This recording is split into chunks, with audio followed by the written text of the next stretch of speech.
माल्टा work visa की 5 reason बताने जा रहा हूं इस वीडियो में। एक एक एक्सप्लेन करूंगा कि क्यों रिजेक्ट हो सकता है, आपने कैसे अवॉइड करना है। लॉन्ग वीडियोस के लिए मेरे चैनल को विजिट करें। Thank you.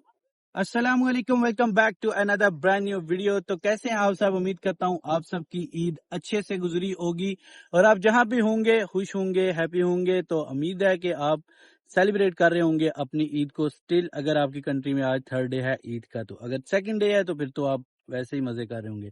तो चलें आज की वीडियो का, जैसे कि आपने थंबनेल में देख लिया होगा, मैं आपको कुछ ऐसी रीजंस बताने जा रहा हूं माल्टा रिजेक्शन की, जो बहुत सारे भाई इग्नोर कर देते हैं, जो कि बहुत ही इंपॉर्टेंट होती है। ये 5 रीजन या 4 मैं आपको शेयर करूंगा, डिपेंड ऑन कि वीडियो कितनी लॉन्ग हो जाती है। ठीक है, तो ऐसी वीडियो आपके साथ शेयर करूंगा मिस्टेक जो कि आप अवॉइड कर सकते हैं और अपना वीजे के चांसेस बढ़ा सकते हैं। ठीक है, लेट्स स्टार्ट द वीडियो को ज्यादा लंबा नहीं करेंगे। माल्टा वर्क वीजे के रिलेटेड है 5 ऐसी मिस्टेक्स आपको बताऊंगा जो आपने नहीं करनी। ठीक है, अच्छा, सबसे पहले क्या होता है कि आप वीजा अप्लाई करने जा रहे होते हैं, आपका वर्क परमिट आ जाता है, तो आपको पता नहीं होता, क्योंकि आपका एक्सपीरियंस नहीं होता कि क्या होगा या क्या नहीं होगा। ठीक है, बहुत सारे भाई ये समझते हैं कि शायद पेपर सबमिट कर देंगे तो वीजा लग जाएगा, लेकिन हालांकि ऐसा नहीं होता।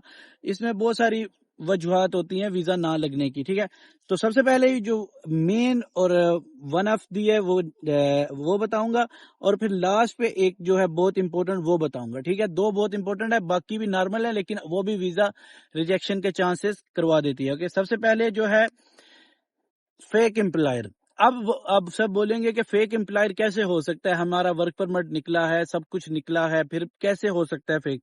देखिए, वर्क परमिट निकलना ना निकलना एक अलग बात है। ठीक है, अगर वर्क परमिट निकल आया ना, तो इसका ये मतलब नहीं है कि 100% एम्प्लॉयर ओके है, क्योंकि जब आपका वर्क परमिट निकला था एक दफा, तो उस वक्त हर चीज एक बार वेरीफाई हुई होगी। फिर जब आप वीजा अप्लाई करते हैं, फिर एक बार सारी चीजें वेरीफाई होती हैं। अब क्या होता है, कुछ एक नाम की कंपनीज बनी होती हैं, रियलिटी में उनका कोई भी नहीं होता, मतलब उनको कुछ भी नहीं चाहिए होता, बंदा चाहिए ना, उनके काम होता है कुछ।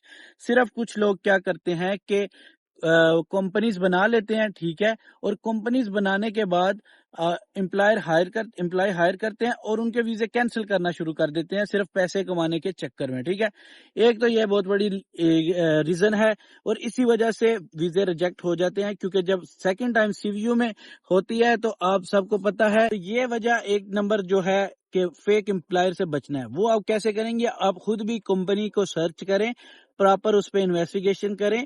अगर पहले ही सब कुछ कंपनी सही से डिलीवर कर रही है, वाकई कंपनी जेन्युइन है, तो गो हेड आप जा सकते हैं इसके साथ। ठीक है, तो सेकंड जो है वो है,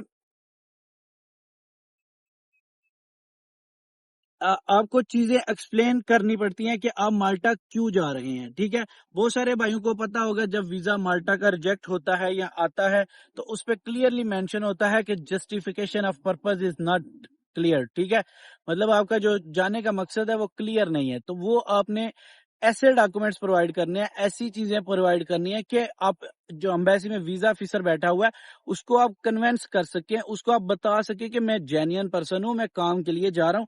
वो कैसे होगा, वो आपका बैकग्राउंड शो करेगा कि आप वाकई रियलिटी में सही जा रहे हैं और सही ही कर रहे हैं। ठीक है, तीसरी वजह जो है, थर्ड रीजन जो है, वो ये है कि बहुत सारे भाई इनकम्प्लीट डॉक्यूमेंट्स लगा देते हैं, कुछ फेक डॉक्यूमेंट्स लेके लगा देते हैं, जैसे डॉक्यूमेंट्स हो गया, booking.com से कर लिया लेकिन पेमेंट वाला नहीं होता, या फिर कंफर्म नहीं होता, वो बाद में ऑटोमेटिकली मिड ऑफ दी, जब अभी वीजा नहीं अप्रूव हुआ होता या आया नहीं होता, तभी वो कैंसिल हो जाती है बुकिंग। तो ये भी एक इम्पैक्ट पड़ता है। और भी कुछ डॉक्यूमेंट्स ऐसे होते हैं जो मतलब एनओसी फेक लगा दी, या फिर आप अपना एक्सपीरियंस फेक लगा देते हैं, या फिर आप एजुकेशन के कुछ सर्टिफिकेट फेक लगा देते हैं, वो भी एक रीजन बन सकती है आपके रिजेक्ट करने की। ठीक है, ये थर्ड हो गई।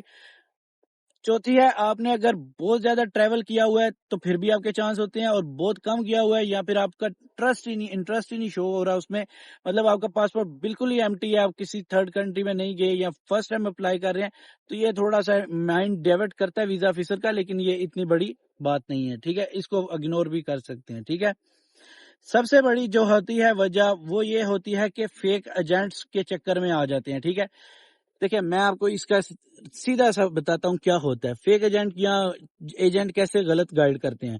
آپ نے ویزا اپلائی کیا یا آپ نے کر رہے ہیں یا آپ ویزا اپلائی کسی سے کروا رہے ہیں, ٹھیک ہے, اس نے بولا بھائی یہ ڈاکومنٹس ہے, لے جاؤ جا کے اپلائی کر دو. اب آپ کو اتنا نالج نہیں ہے, اس نے آپ کو غلط دے دیے, اس نے آپ کو ٹھیک دے دیے, جو بھی دیے ٹھیک ہے, آپ نے لگا دینے ہیں کیونکہ آپ کو تو پتہ نہیں ہے.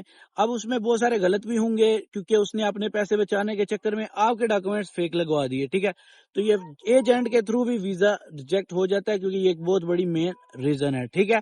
تو یہ تھی آج کی ویڈیوز. امید کرتا ہوں ویڈیو آپ کو پسند آئی ہوگی. ویڈیو پسند آئی لائک شیئر, چینل کو سبسکرائب کر دو. ملتے ہیں نئی ویڈیو کے ساتھ, تب تک کے لیے اللہ حافظ.